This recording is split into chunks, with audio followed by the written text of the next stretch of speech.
Hey everyone, so this video is about phase 2 of the matching process and my experience with it.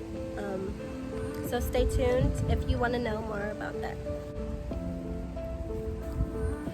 First, I'm gonna say that waking up on, March 13th to the email that says, "We regret to inform you that you did not match," is absolutely devastating. And so that's where I found myself. But the first thing I did when I realized that I didn't match was, okay, I'm not gonna lie, the first thing I did was go in the shower and cry. You know, I stayed off of social media. I'm happy for everybody, I'm happy for my friends, but I did not want to see that. You know, I just had devastating news that everyone else is happy on their high, and I'm here, I'm low. So staying off of social media, and just kind of giving yourself a break that day, even that weekend. I was just very sad. I didn't know if I wanted to go through all that trouble again to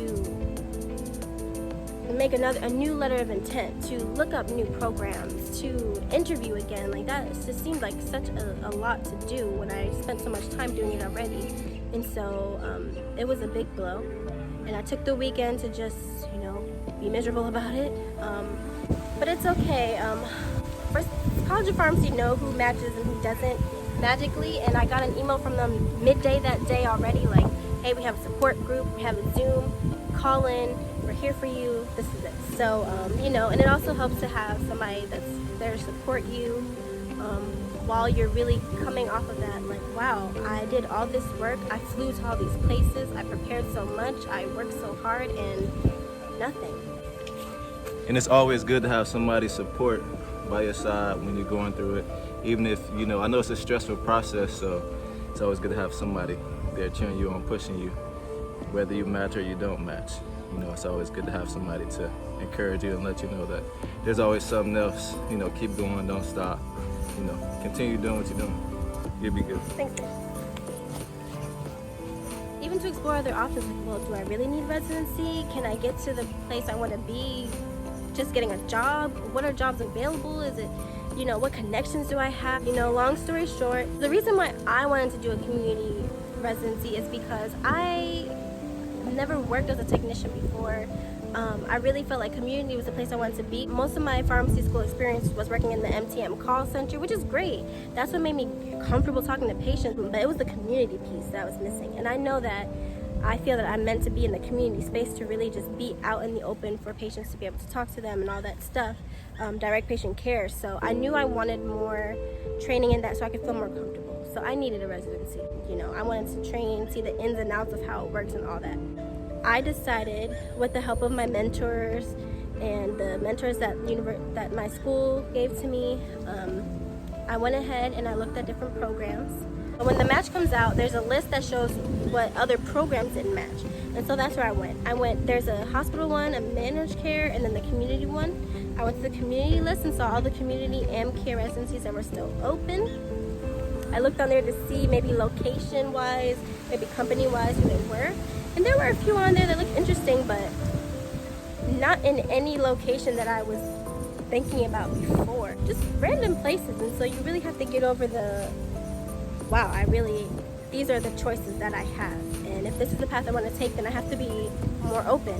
And so that's the first step, being open. Secondly, you know, looking at the programs, making sure that you're not just settling for a program just to have a program, but making sure it still has the things that you want. I did the same steps. So I reached out to the residency directors, I reached out to the residents via email if they had that available, and I asked questions about it, you know, and this is all a quick time. So the phase 1 was from December to, you know, interviews in January, and then there's a 2-week waiting period between ranking and when you find out, and then you find out in March. So all this time, but the phase 2 is like total a month. And it takes maybe like 2 weeks to interview, and then there's a whole week in between, you know, ranking and finding out. So it's very quick. So you go ahead and you email everybody. You email the RPD, you know, doing the same for the residents, and then you decide who you're going to apply to. And again, I said you have to be selective. So the process is very quick. The NMS matching opened up in like on Tuesday, and some residencies, their deadline was the Wednesday night. So it had to be very quick. And I realized that, you know what, I don't want to do residency just to do one. You know, when I asked a question to some of the programs, I realized, oh, that's all they see? That's the patient population they see? I don't think I want to do that. That's not really what I'm interested in, you know? So for the phase 2, I only ended up applying to 2 places. And that's because I had connection. For perspective, one of the residencies that I applied to for phase 2, they had an information session, so they kind of did a Zoom info session. And so, you know, when you're on Zoom, you can see how many participants there are, and 200 people applied. So that's what makes your connection so valuable, because you're 1 out of 200 now.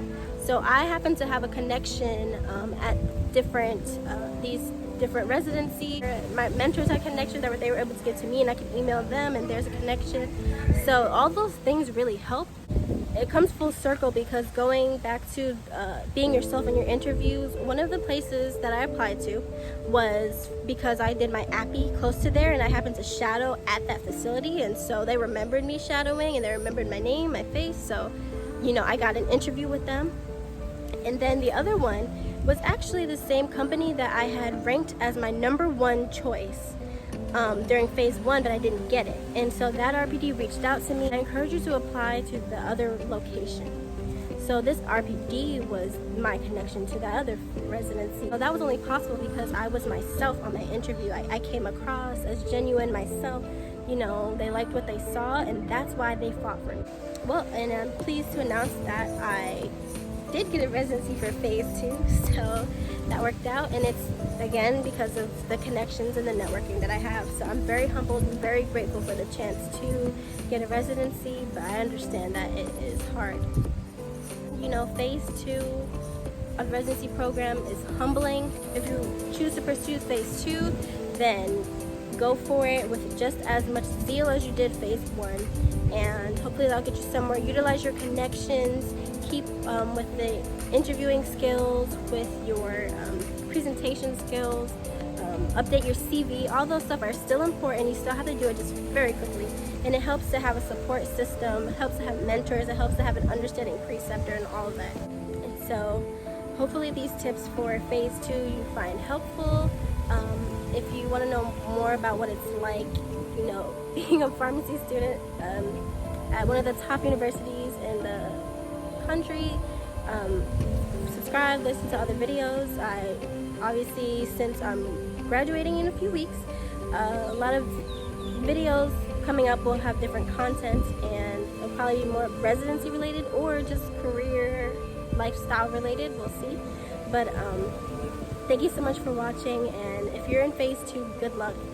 You've got this, we've got this, and if not, you will get through it. So thank you. Subscribe and comment. Let me know if you have any questions. I'll be happy to answer, and have a good one.